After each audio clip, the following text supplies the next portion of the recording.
Hello guys, in this video I'm going to show you how to display the compass on the NavShip application.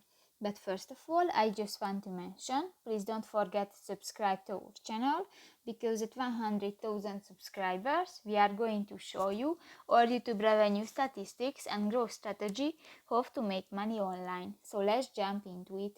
First of all, open the application on your device.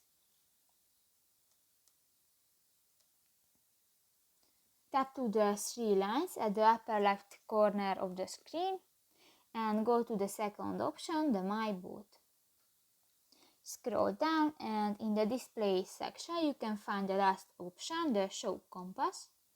And here you can select a static compass or flat compass. And just select one and click to the circle and done. And the compass will appear on your map. So that's pretty much it for this video, guys. See you in the next one. Bye bye.